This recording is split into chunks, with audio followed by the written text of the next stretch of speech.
O Senhor esteja convosco. Ele está no meio de nós. Proclamação do Evangelho de Jesus Cristo segundo Mateus.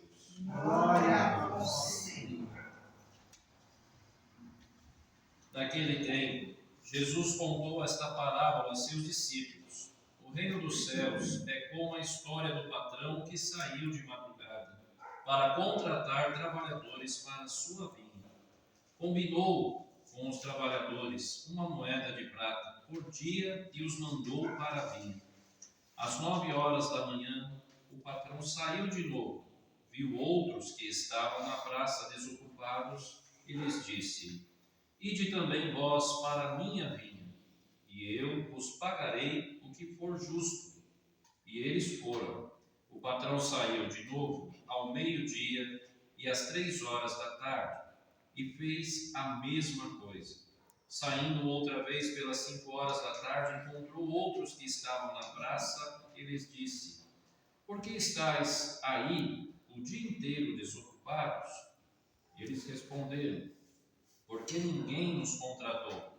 O patrão lhes disse: Ide vós também para a minha vinha. Quando chegou a tarde, o patrão disse ao administrador: Chama os trabalhadores e paga-lhes uma diária a todos, começando pelos últimos até os primeiros. Vieram os que tinham sido contratados às 5 da tarde e cada um recebeu uma moeda de prata. Em seguida, vieram os que foram contratados primeiro e pensavam que iam receber mais.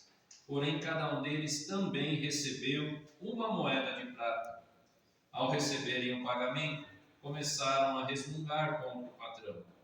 Estes últimos trabalharam 1 hora só, e tu os igualaste a nós, que suportamos o cansaço e o calor o dia inteiro. Então o patrão disse a um deles: Amigo, eu não fui injusto contigo. Não combinamos uma moeda de prata? Toma o que é teu e volta para casa. Eu quero dar a este que foi contratado por último o mesmo que dei a ti. Por acaso não tenho o direito de fazer o que quero com aquilo que me pertence? Ou estás com inveja porque estou sendo bom? Assim, os últimos serão os primeiros, e os primeiros serão os últimos. Palavra da salvação. Glória a vós, Senhor.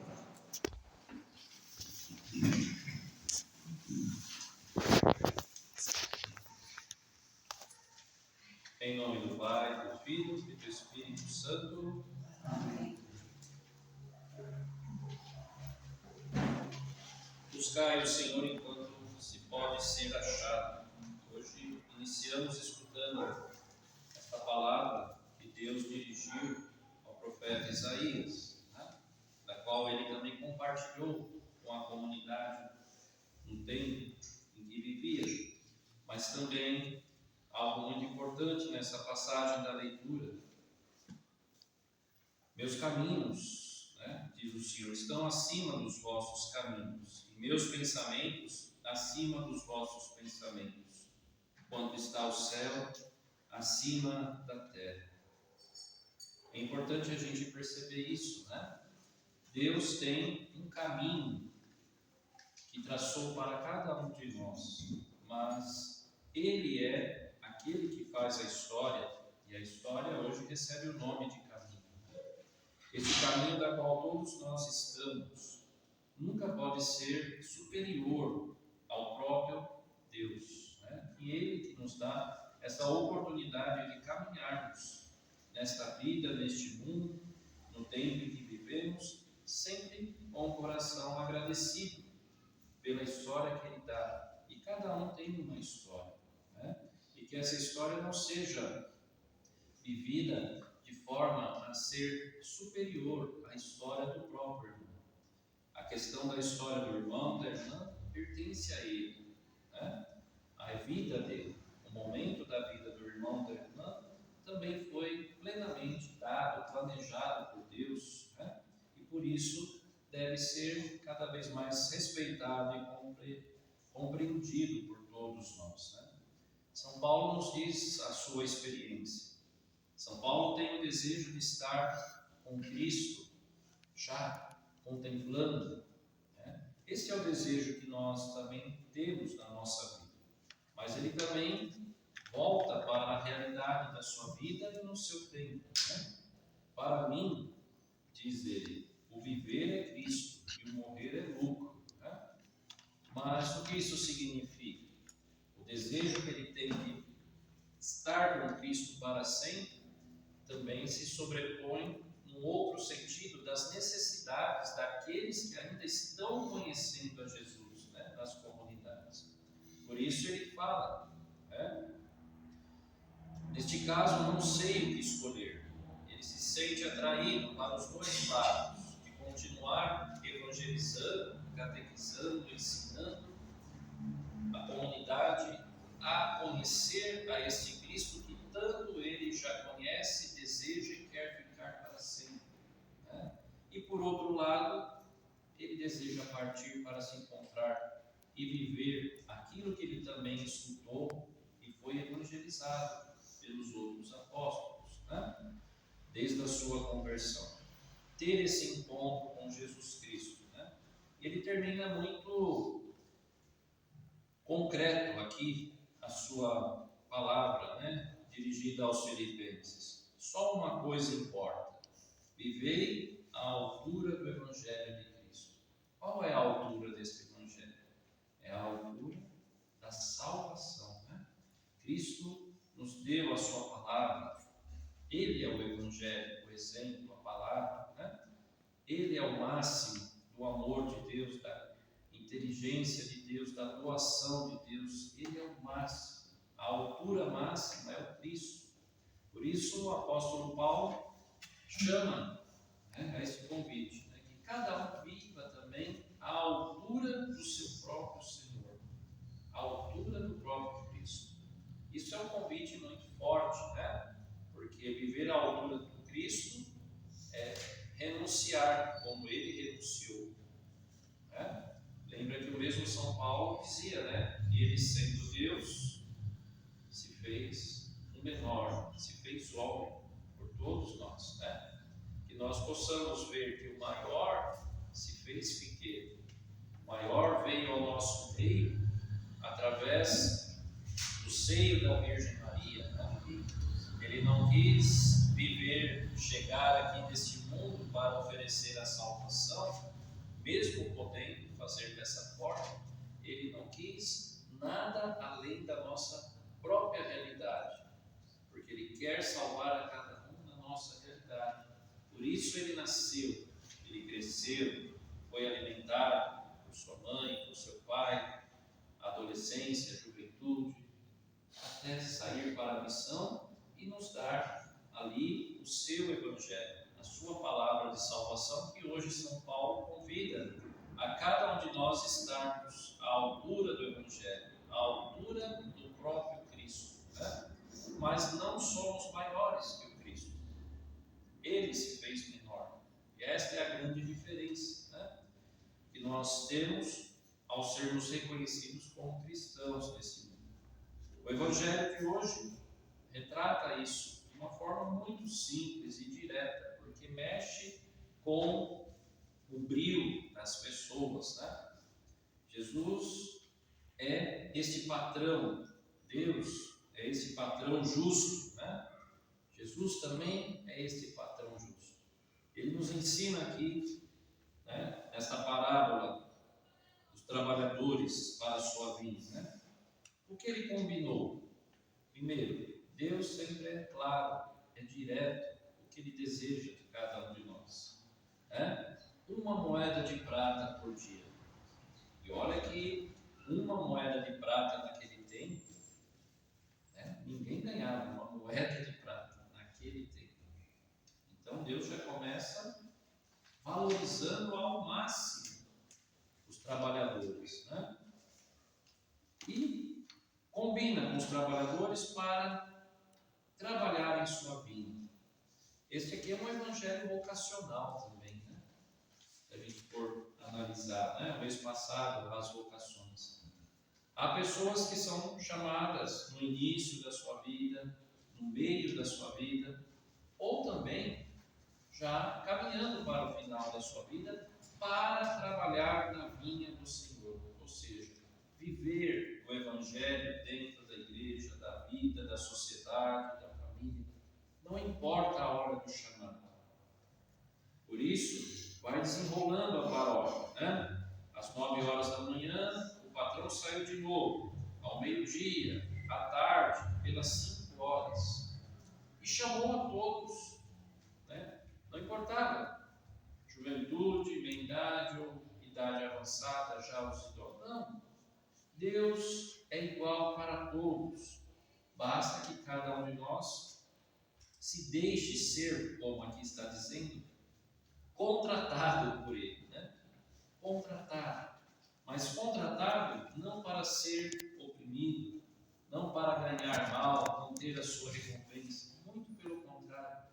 Deus recompensará a cada um no devido momento em que se doou ao projeto do reino.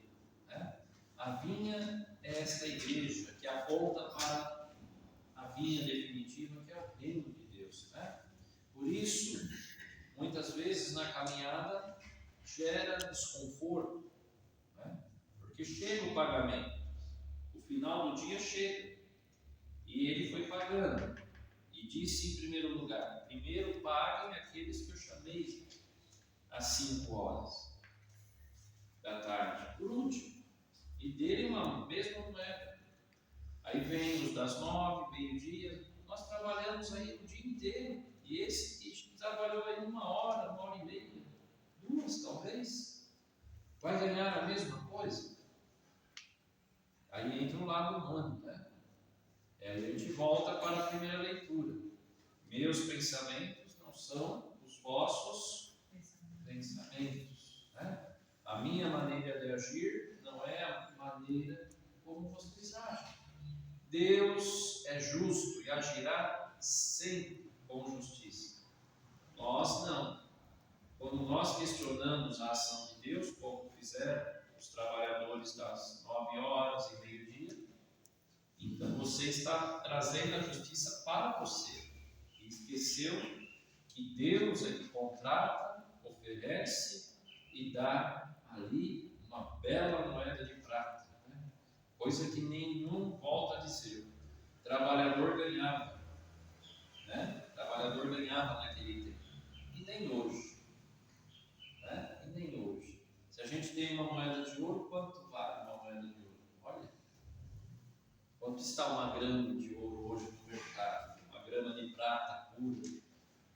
Então aí a gente já vê que Deus não quer que ninguém passe privações, necessidades, seja desempregado, seja desocupado. Dos dois lados, para a sustentação da vida, mas também não ficar ali à toa desempregado nas coisas do reino de Deus, da vinha do Senhor.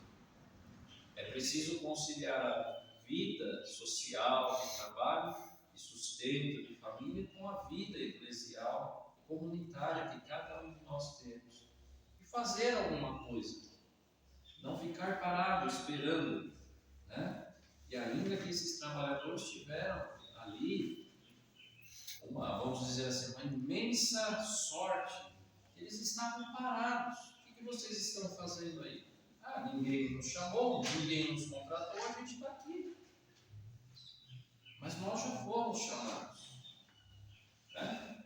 E nós sabemos que fomos chamados. O nosso batismo, a marca da cruz de Cristo está na nossa fronte, no nosso peito.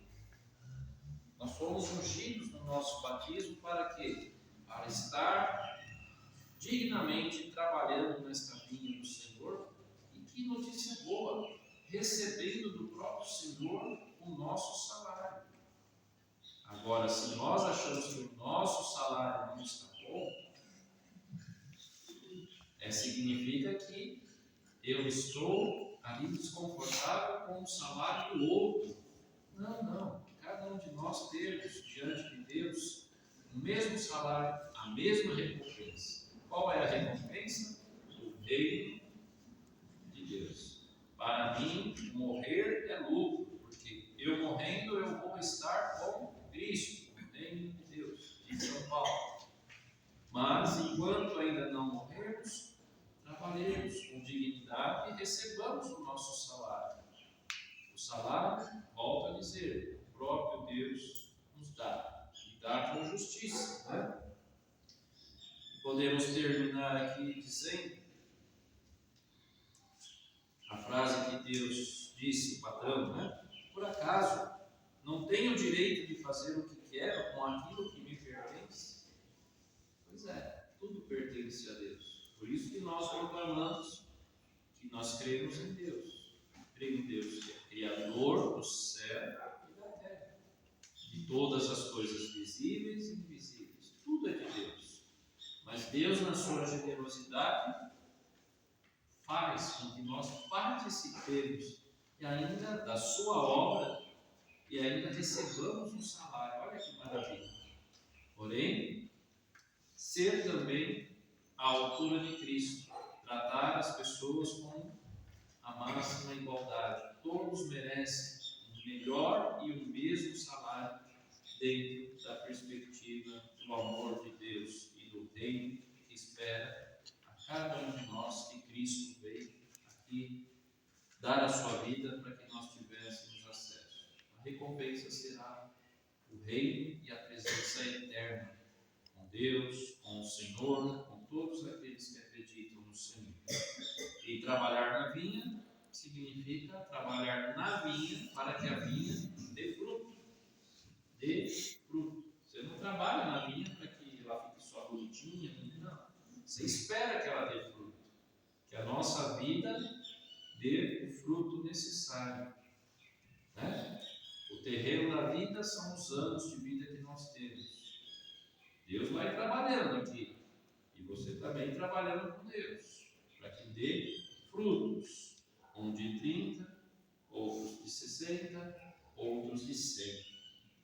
Mas o que importa é dar fruto. Dar fruto. Não se tornar estéril, né? Sem nada oferecer.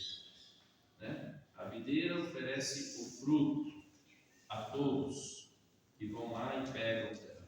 Não faz distinção. Esse pode, esse não. Se ela deu fruto, aqui está o meu fruto. Pega. O pegar e o dividir, aí é outra realidade, né? Não pegar tudo, mas pegar, compartilhar, viver, dando frutos. Louvado seja nosso Senhor Jesus Cristo. Para sempre seja